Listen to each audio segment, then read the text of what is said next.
Hello everyone, this is professor MH और आज के इस वीडियो में we will discuss mutual fund की disadvantage and shortcoming and drawbacks. अब जिस हिसाब से every coin has two sides, कोई भी कॉइन होता है उसका दो साइड होता है, एक हेड होता है एक टेल होता है, वैसे ही म्यूचुअल फंड के हम लोग ने लास्ट टाइम कैरेक्टरिस्टिक्स एडवांटेजेस देखे थे। अब इसके डिसएडवांटेजेस एंड शॉर्टकमिंग देखेंगे कि कौन कौन से इसके डिसएडवांटेजेस हैं। तो आप बोलेंगे सर इसके डिसएडवांटेज भी हो सकते हैं। यस, होते हैं। जैसे एडवांटेजेस है वैसे डिसएडवांटेज भी होंगे। पहला,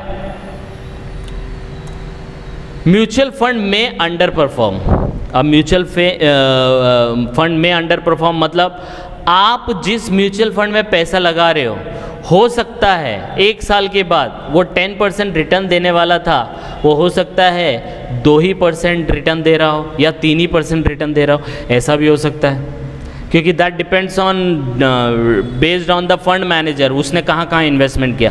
तो ऐसा ज़रूरी नहीं है। इसलिए देखो, आपको सुना होगा जब आपने कभी टीवी पे रेडियो पे सुना होगा म्यूचुअल फंड का कोई ऐड आता है तो लास्ट में उन लोग यही बोलते हैं, mutual funds are subject to market risk, please read all your offer document carefully before investing. सुना होगा ये। तो हो सकता है आप अंडर परफॉर्म भी करो। तो जिस हिसाब से ओवर परफॉर्मेंस होता है कि भाई आपको साल का 30% मिलेगा, हो सकता है आपको साल का 3% मिले या कुछ भी ना मिले, राइट। तो ये अंडर परफॉर्म भी कर सकते हैं। ये पहला डिसएडवांटेज है। दूसरा आपका है म्यूचुअल फंड में डेप्रिशिएट इन वैल्यू।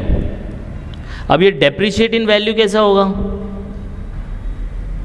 जैसे आपने अंडर परफॉर्म किया, 10% आपका इंक्रीज होना चाहिए, ठीक है, 10% इंक्रीज होना चाहिए। आपका म्यूचुअल फंड सिर्फ 5% ही हो रहा है, इंक्रीज हो रहा है, 5% आपको रिटर्न मिल रहा है। लेकिन इन्फ्लेशन जो है वो 10% से इंक्रीज हो रही है। इन्फ्लेशन, महंगाई जो है 10% से इंक्रीज हो रही है। तो मतलब आपको 5% रिटर्न तो आ रहा है, लेकिन आपकी कमाई का 10% जा भी तो रहा है, क्योंकि इन्फ्लेशन के हिसाब से आपको 10% एक्स्ट्रा एक्सपेंस हो रहा है, 10% एक्स्ट्रा आप पे बर्डन आ रहा है, लेकिन आपको रिटर्न में कितना मिल रहा है? 5%। तो नेट इफेक्ट कितना हो गया? ये समझो, आप यहाँ पे 3 लिखो तो थोड़ा समझ में आएगा। 3% इंक्रीज हो रहा था और 10% वो है, तो 7% अभी भी आप माइनस में ही हो ना। That's why they are called depreciate in value. तो म्यूचुअल फंड हो सकता है कि अंडर परफॉर्म किया, उसकी वजह से उसकी वैल्यू है वो डेप्रिशिएट भी हो जाए, या ऐसे कोई शेयर्स में इन्वेस्ट कर दे या जगह पे जो कंपनी डूब रही हो या जो अंडर परफॉर्म कर रही हो, इसकी वजह से आपकी वैल्यू वो नीचे भी आ सकती है। तो this is the second disadvantage. Third जो बोला है, sometime return of mutual fund are same as risk free return, that is FD. अब एफडी में क्या है, आपको बोल दिया 6% आपको रिटर्न मिलेगा, चाहे मार्केट का सिचुएशन डाउन हो या अप हो, आपको 6% ही मिलेगा।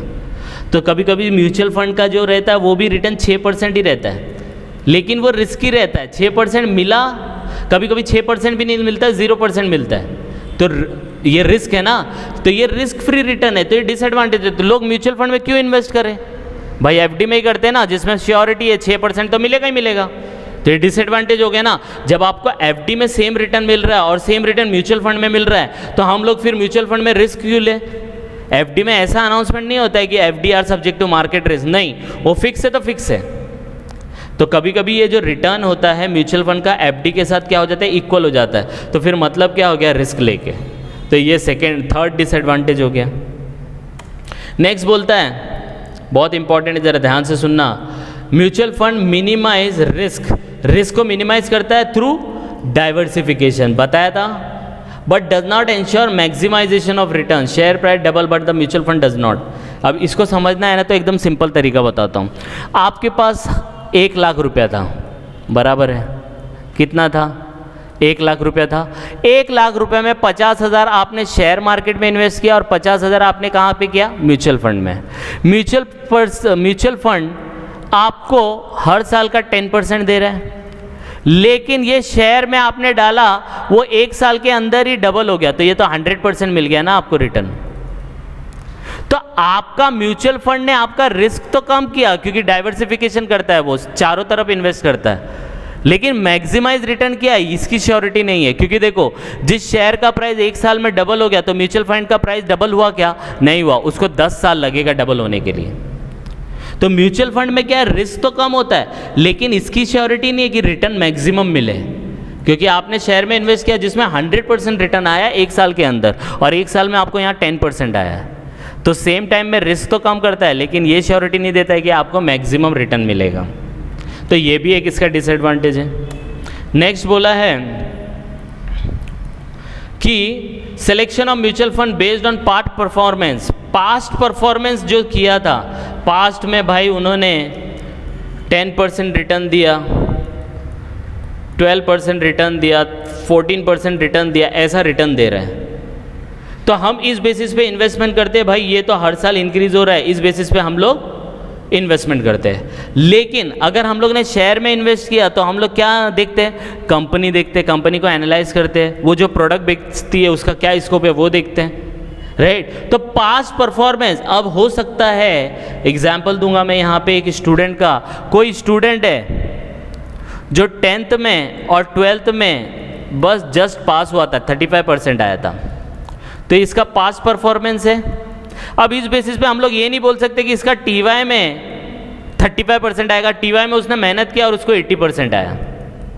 तो आप किसी का पास्ट देख के फ्यूचर प्रेडिक्ट नहीं कर सकते, आई बात समझ में। तो ये डिसएडवांटेज है, हम लोग म्यूचुअल फंड का पास्ट परफॉर्मेंस देखते हैं और उस बेसिस पे इन्वेस्टमेंट करते हैं, लेकिन पास्ट परफॉर्मेंस किसी का प्रेजेंट और फ्यूचर नहीं बताता है, आई बात समझ में। तो ये डिसएडवांटेज है। अब शेयर में कैसे इन्वेस्ट करते हैं कि कंपनी का एनालाइज करते हैं, कौन सी कंपनी है, उसके मैनेजमेंट क्या है, प्रोडक्ट का स्कोप क्या है, अगर आर्टिफिशियल इंटेलिजेंस है, इंफॉर्मेशन टेक्नोलॉजी है तो वो बूम करेगी, मेडिकल है वो बूम करेगी क्योंकि उसका स्कोप है।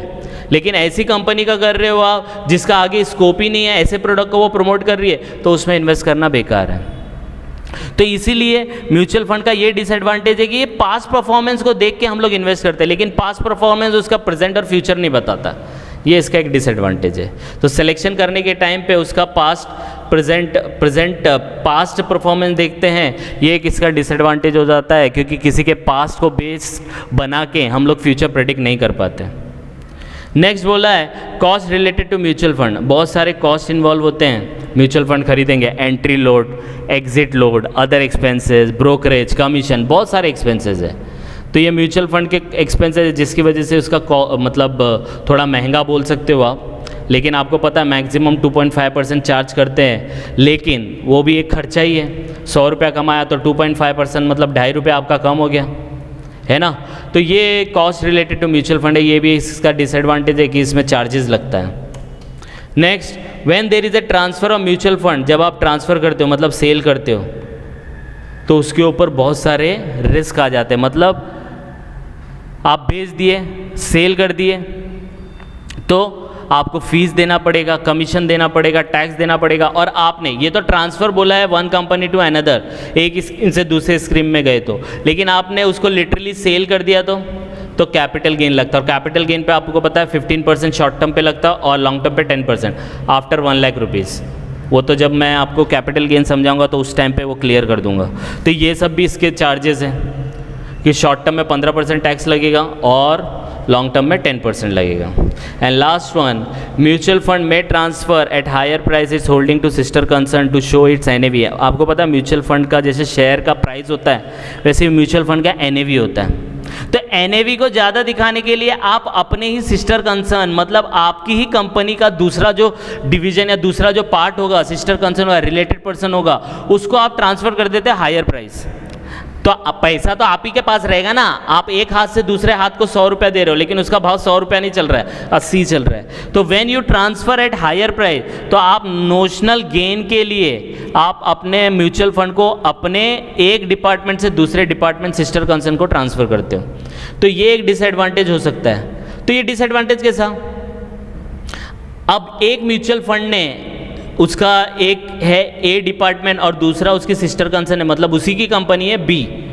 अब B है, B को उसने सेल किया नोशनल गेन के लिए, जो चीज़ 100 रुपये में बिकती थी उसको 200 रुपये में दिखा, 250 रुपये में दिखाया, तो 150 रुपये ज़्यादा दिखाया, तो 150 रुपये उसको गेन हुआ ना, लेकिन ये एक्चुअल गेन नहीं है, नोशनल गेन है। भाई आप तो अपने आप को ही सेल कर रहे हो ना, अपने आप को सेल करना ये कैसी बड़ी बात है, राइट। तो नोशनल गेन दिखाने के लिए म्यूचुअल फंड क्या करते हैं, हायर प्राइस पे अपने सिस्टर कंसर्न को ट्रांसफ़र कर देते हैं, जिससे उसका NAV ज़्यादा दिखता है, लोग उसमें ज़्यादा इन्वेस्टमेंट करने को सोचते हैं। तो ये भी एक इसका डिसएडवांटेज है कि लोग अपना NAV अच्छा दिखाने के लिए अपने ही कंपनी को अपनी ही कंपनी में ट्रांसफ़र कर देते हैं at higher price.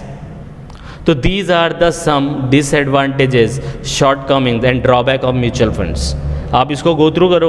Next video से इसका प्रैक्टिकल क्वेश्चन स्टार्ट होगा। तो प्रैक्टिकल क्वेश्चन आपको तब तक नहीं समझ में आएगा जब तक आप इसका बेसिक नहीं समझेंगे, इसका मीनिंग नहीं समझेंगे, इसके एडवांटेज एंड डिसएडवांटेज नहीं समझेंगे। तो by the time you just go through it, कुछ डाउट आएगा तो please comment and please like and subscribe for more videos. Thank you.